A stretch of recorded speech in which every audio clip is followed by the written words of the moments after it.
그 교회가 얼마나 하나님께서 기뻐하고 원하는 교회인지를 알 수 있는 방법이 있을까요? 있죠. 뭘 보면 아냐면은 그 교회가 자기 소원을 성취하고 이루기 위해서 모이는 사람들이 많이 있는가, 아니면은 하나님의 소원을 이루어드리기 위해서 모이는 사람들이 많이 있는가, 그걸 보면은 우리가 그 교회가 하나님께서 원하는 교회인지 또 원치 않는 교회인지를 우리가 알 수 있습니다. 우리가 늘 들어서 하는 대로 우리 교회 존재하는 목적이 뭡니까? 영혼권에서 제자 삼는 것. 이 목적 때문에 우리가 모여서 예배도 하고 또 하나님을 섬기고 있는 것입니다. 성경적인 교회, 신약적인 교회를 보게 되지면은 하나님의 소원을 풀어드리기 위해서 최선을 다하는 그러한 일들을 행했습니다. 다시 말해서 영혼 구원한 일과 제자 삼는 이 두 가지 일을 정말 가장 중요하게 여기면서 살았던 것을 볼 수가 있습니다. 그래서 우리 교회도 하나님께서 기뻐하고 하나님께서 원하시는 교회가 되길 위해서 어떻게 하면 이루어진 영혼들을 주님께 인도할 것인가, 영혼 구원에 초점 맞추면서 우리들이 삶을 살아가고 있습니다. 그리고 구원받았으면 이제는 예수님의 제자로서 어떠한 삶을 살아야 될 것인가, 여기에 또한 초점을 맞추면서 살아가고 있습니다. 우리들은 그래서 늘 물어봐야 됩니다. 나는 영혼 구원하는 일에 얼마나 관심을 가지고 살고 있는가, 뿐만 아니라 또 나는 예수님의 제자로서 어떠한 삶을 살고 있는가, 이 두 가지의 질문을 늘 던지면서 거기에 대한 우리가 하나님께서 정직한 대답, 또 하나님께서 원하는 그런 대답을 하면서 살아갈 때 우리는 그리스도로서 바른 삶을 살 뿐만 아니라 우리가 몸담고 있는 교회가 하나님께서 원하는 교회로 세워지면서 살게 만들 줄로 믿습니다. 사실 우리가 구원받는 것, 여기에 초점 맞추면서 삶을 살아야 되지만, 구원받는 것은 이제 그리스도인의 삶의 시작이죠. 새 생명을 얻고 이제 탄생하는 것이죠. 근데 이제 구원받았으면은 그다음부터 더 중요한 것이 있는데, 그게 뭡니까? 이제는 예수님의 제자로서의 삶을 살아내는 것입니다. 근데 우리는 잘못 생각하면은 모든 것이 영혼 구원만 받으면 천국 갈 수 있고 죄사함 받았고 하나님의 자녀가 됐으니까 모든 문제가 다 해결되고 거기서 이제 더 할 것이 없는 것처럼 착각하는 경우가 있습니다. 그건 정말 착각입니다.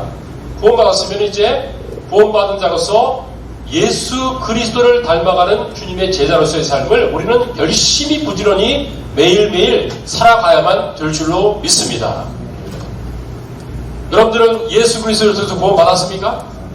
그럼 여러분 예수 그리스도의 제자이십니까? 당연히 예수님의 제자로 우리가 부름받은 것이죠. 구원받은 사람들은요. 그러면 주님의 제자로서 얼마큼 신실하게 삶을 살아가고 있습니까?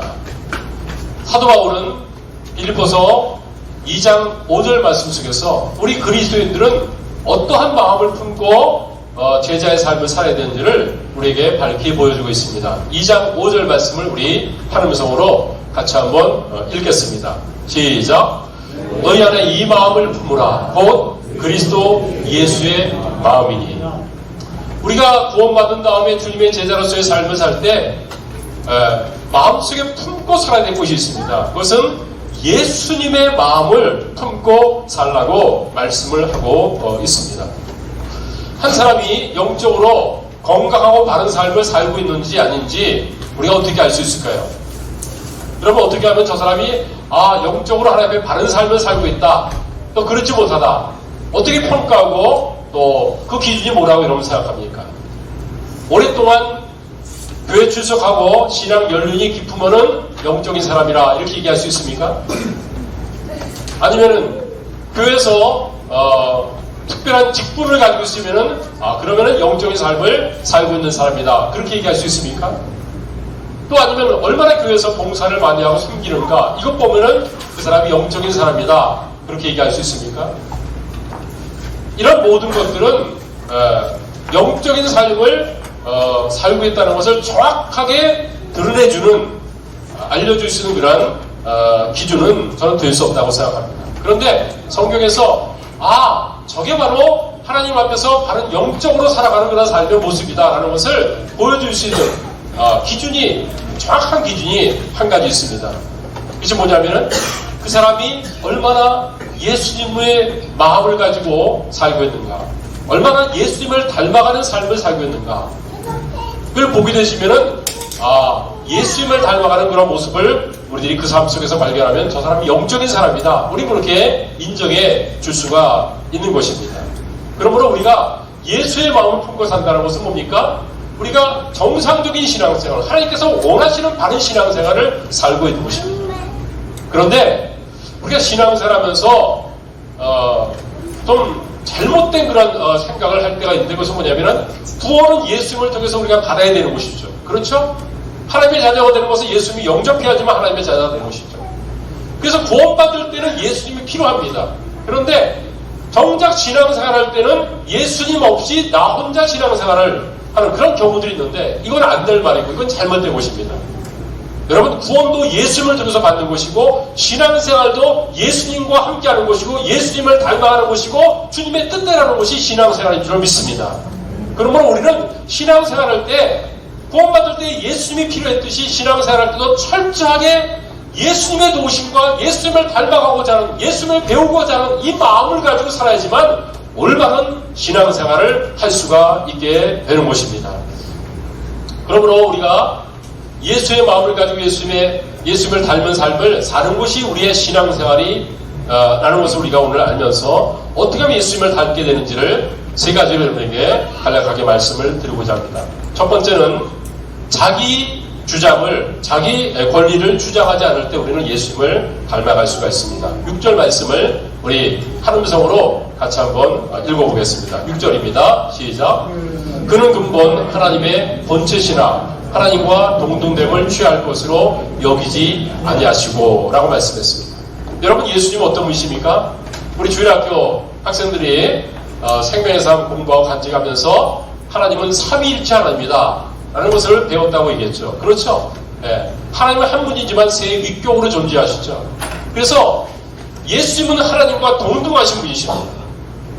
그런데 예수님께서 하나님과 동등됨을 취할 것으로 여기지 아니하시고 이 땅에 오셨다 그랬습니다. 예수님께서는요, 자기 주장과 자기 권리를 얘기할 수 있는 분입니다. 예수님은 나는 하나님의 아들이다 이 땅에 오셔서 말씀했고, 나는 하나님이다, 나를 본 자는 아버지를 본 것이다 늘 말씀했죠. 왜 그렇습니까?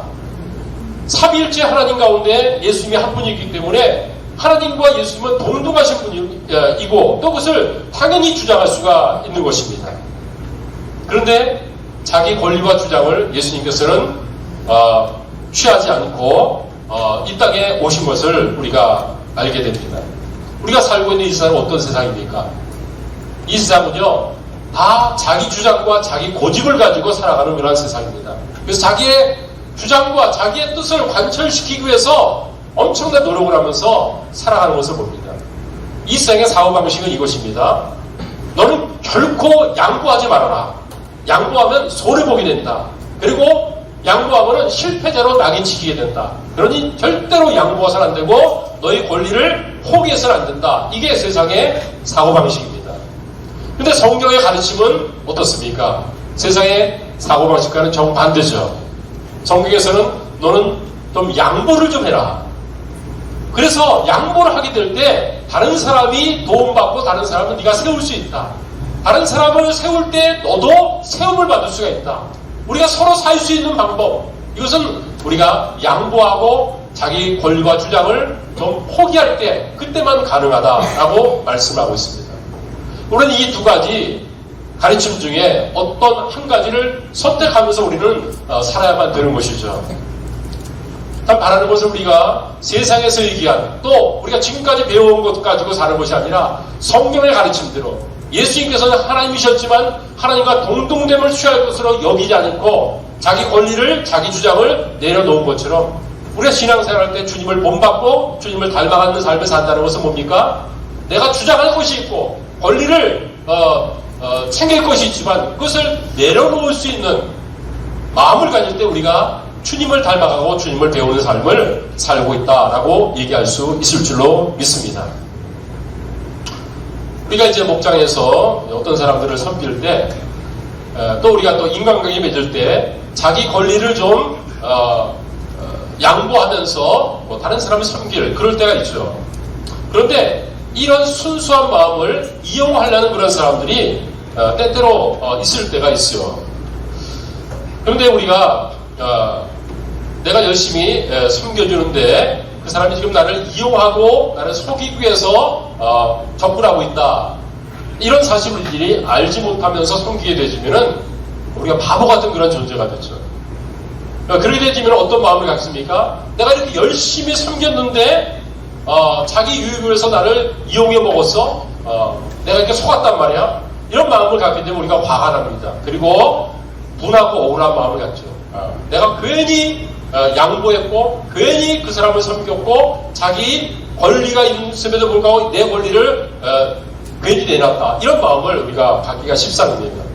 그런데 우리가 다른 사람을 섬길 때 그 사람이 나를 지금 이용하고 있다라는 것을 우리가 다 알면서도 그러면서도 속아주는 거예요. 그러면서 우리들이 섬겨주게 되지만요. 좀 억울하긴 하지만 억울한 마음이 별로 안 들죠. 왜? 내가 모르고 한 것이 아니라 알고 한 거니까. 그래서 사람들은 다 자기 권리 주장하고 그리고 양보하지 않고 자기의 유익을 위해서 또 나를 이용할 수도 있지만 그걸 다 알면서도 우리가 섬겨주게 되지만요. 어떤 일이 벌어집니까? 그때 우리가 예수님을 닮아가는 그런 모습을 우리가 갖게 되는 것이고요.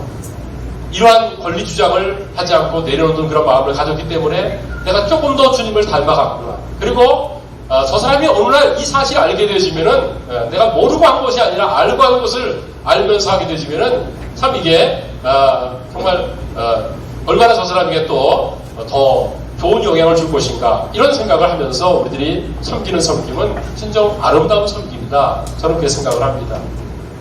우리 모두가 이 땅에서 한 번 살아가는 생애 속에서 악착같이 챙기고 양보하지 않고 자기 주장만 하면서 삶을 살게 되지면요.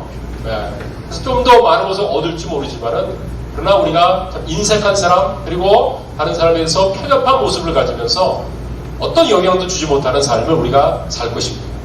우리가 그리스도인으로서 예수님을 닮아가면서 삶을 살기 원한다면 예수님께서 어떤 삶을 사셨는가 그걸 보면서 그래서 조금이라도 우리들이 본받는 삶을 배우면서 살아야 될 줄로 믿습니다. 우리가 성도님들은 조금 어리석어 보이면서 알면서도 속아줄 줄 아는 이런 마음을 가지면서 살아갈 수 있기 바랍니다.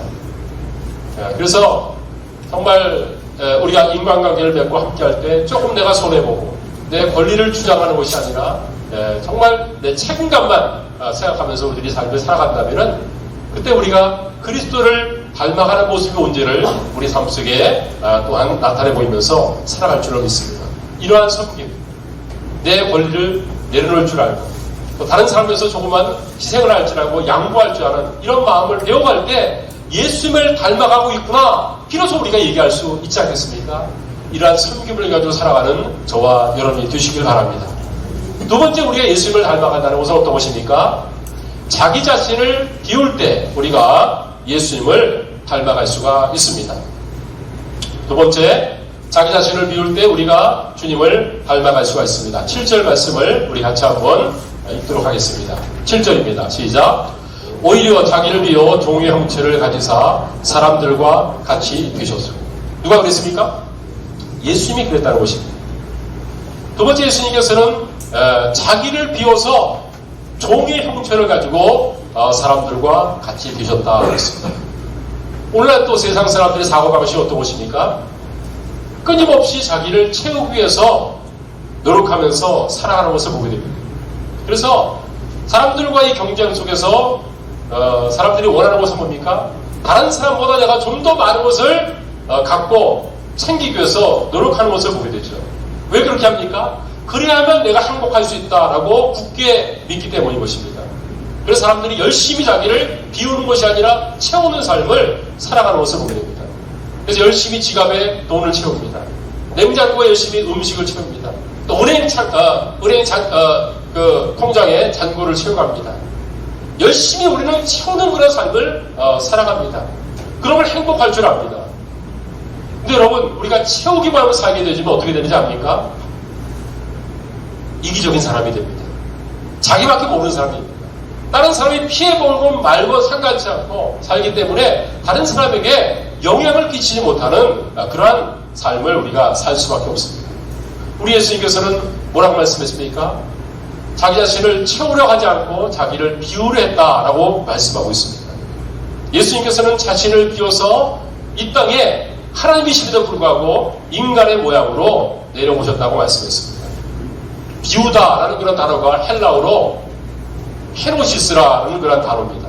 이 케노시라는 단어, 이것은 예수님의 생애를 함축적으로 얘기할 수 있는 그런 단어가 아닐까 생각을 합니다. 예수님은 하나님과 동등된 분이시지만 하늘 보좌를 비우시고 이 땅에 내려오셔서 사람들과 함께 같이 되었습니다. 하나님께서 사람이 되신 그 성육신하신 사건, 하나님이 어떻게 인간이 될 수 있습니까? 높고 높으신 하나님께서 어떻게 낮고 낮은 이곳에 올 수 있습니까? 그런데 자신을 비우기 위해서 예수님께서는 기꺼이 그런 일들을 행하셨다고 말씀했습니다. 예수님께서는 부유한 자로서 가난한 우리를 부욕해 하기 위해서 스스로 가난하게 되시고 우리를 부욕해 하신 주님이신 것을 우리는 알고 있습니다. 그러므로 우리가 신앙생활할 때 배워야 될 것은 그냥 채우기 원하는, 체험만을 우리들이 원하는 것이 아니라 비우는 삶을 우리들이 배울 때 우리는 예수님을 닮아가게 되고 예수님을 본받는 삶을 살게 될 줄로 믿습니다. 물론 우리들은 하나님의 말씀을 통해서 말씀으로 우리를 채우는 삶을 살아야 되겠죠. 그러나 말씀으로 채우는 삶만 살게 되면 그냥 낯똑똑한, 잘못하면 교만하는, 우쭐하는 모습을 가지고 살 수 있어요.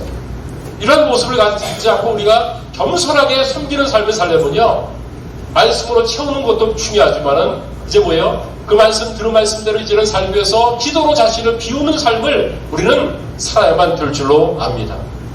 그럴 때 우리가 정말 하나님께서 쓰시기에 합당한 모습으로 구비될 것이기 때문인 것입니다.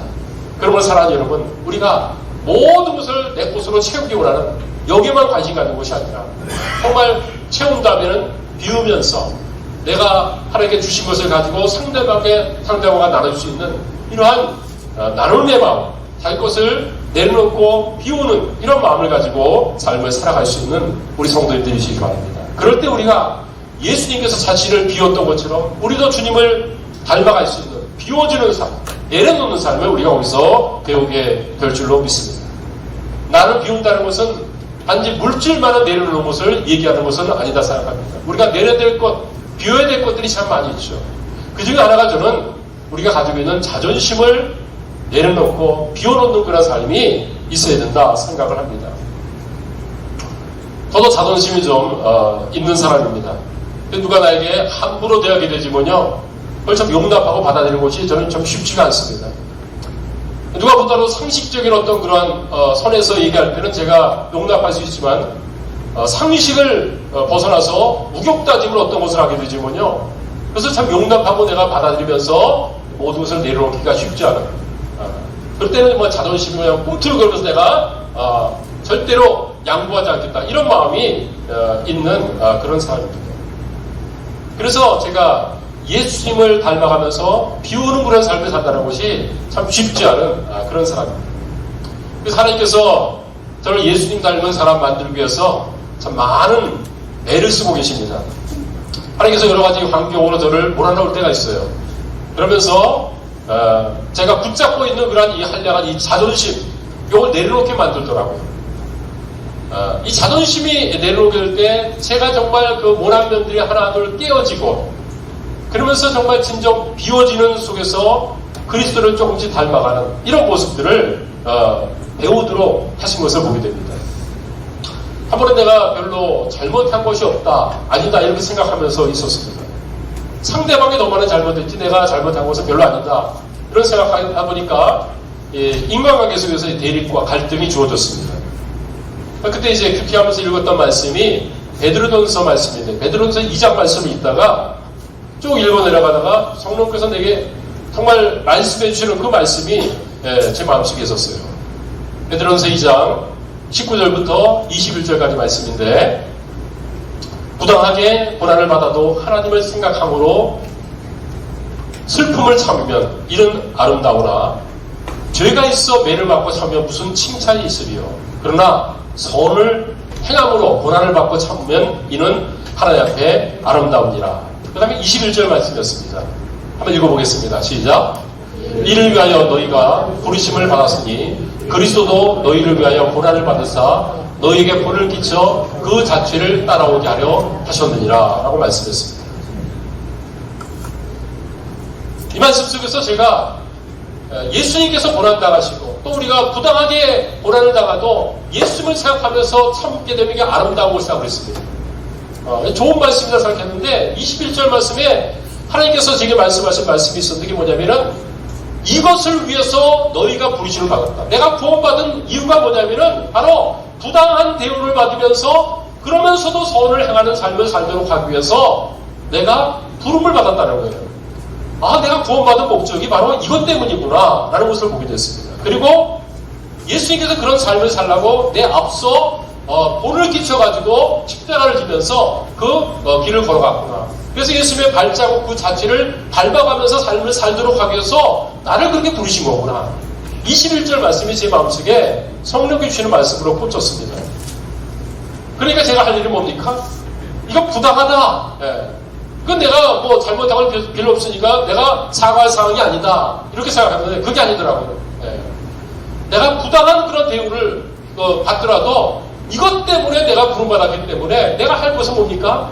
예수님의 자취를 따라가는 것, 주님을 본받는 것, 이것 때문에 부름받았으니까 부름받은 데는 내가 살아야 될 것이 아닌가. 그때 그 말씀이 제 마음에 성령께 주시는 음성으로 들려졌습니다. 그래서 모든 것을 뒤로 하고 이게 참 어려운 게 자존심 내려오는 게 굉장히 어렵더군요. 근데 그것을 내려놓을 수밖에 없어요. 왜? 말씀대로 내가 순종해야 되니까. 그래서 내려가가지고 가서 이제 화해를 하고 좋은 관계를 맺게 된 그런 경험이 있습니다. 물론 그렇게 할 때 내 자존심이 계속 내 마음속에 속삭였습니다. 야, 뭐 그렇게 할 필요가 있느냐? 네가 뭘 잘못했다고 그렇게 하느냐? 그건 정말 정말 잘못된 것이고 잘못된 그런 모습을 보여주는 것이다. 아니다.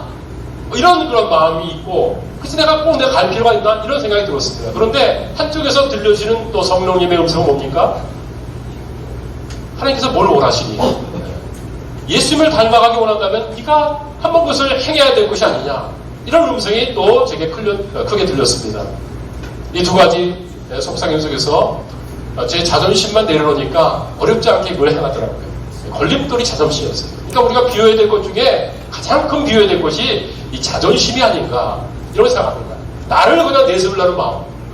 이것이 있다 보니까 참 어려운 것 같아요. 이걸 내려놓으니까 참 이게 쉽더라고요. 그래서 제가 돌아올 때 제 마음속에 어떤 마음이 있었습니까? 내가 굴종했다. 이런 마음이 아니라 내가 승리했다. 하나님께서 원하는 일을 내가 했다. 이런 기쁨을 가지고 돌아오게 됐던 그런 경험이 있습니다. 사랑하는 여러분, 우리가 자신을 비우는 경험, 이게 쉬운 경험이 아닙니다. 쉽지 않죠. 우리는 자기를 채우고 자기를 지키려고 노력을 많이 합니다. 그런데 예수님께서는 자기를 비웠다고 했습니다. 하나님의 아들께서도 자신을 비워서 우리를 구원하시기 위해서 엄청난 일을 하셨는데 우리가 신앙생활하면서 예수님을 따르고 본받는 삶을 조금이라도 배우게 한다면 비우는 삶, 자존심을 내려놓는 삶이 있지 않으면 결코 주님을 우리는 닮아갈 수가 없다 생각합니다. 그러므로 사랑하는 여러분, 우리에게는 자존심이 있고 자기 고집이 있지만 비우려고 하는 마음보다 채우려고 하는 마음이 있지만 그러나 주님의 마음을 본받기 원하는 그런 마음이 우리 마음속에 있고 저희 마음속에 있기 때문에 정말 우리의 나를 드러내고 그리고 더 많은 것을 갖고자 하는 그런 마음 그리고 내 자존심을 계속해서 유지하려는 그런 마음들을 내려놓으면서 주님의 제자로서 주님께서 원하신 자리에서 주님을 섬기는 그런 삶을 살아갈 수 있기 바랍니다. 그럴 때 정말 우리는 그리스도를 닮아가게 될 것이고 말씀에 순종할 때 하나님께 주신 그런 축복과 기쁨을 가지고 변화된 모습으로 살아가게 될 줄로 믿습니다. 우리 삶 속에서 문제들이 주어질 때마다 내 자존심을 내려놓는 그런 훈련들을 하면서 그리스도를 닮아가는 비우는 삶을 살아가는 귀한 성도님들이 되시기를 주의 이름으로 축원합니다. 마지막 세 번째, 우리는 언제 예수님을 닮아갑니까? 자기 자신을 희생하고 섬길 때 우리가 예수님을 닮아갑니다. 8절 말씀을 우리 같이 한번 읽겠습니다. 8절입니다. 시작. 사람의 모양으로 나타나사 자기를 낮추시고 죽기까지 복종하였으니 곧 십자가에 죽으심이라고 했습니다. 여러분, 예수님은 하나님입니다. 근데 하나님께서 자기를 낮췄습니다. 어디까지 낮췄습니까? 인간이 되는 데까지만 낮춘 것이 아니라 종이 되는 자리까지 낮췄습니다. 종이 되는 자리까지 아니라 십자가에 죽는 자리까지 예수님께서는 자기 자신을 낮추셨다라고 말씀했습니다. 여러분, 우리가 예수님의 마음을 품고 산다는 것은 예수님처럼 자기를 낮추는 종의 모습을 가지고 사는 것이다. 저는 생각합니다. 여러분, 종은 어떤 사람입니까?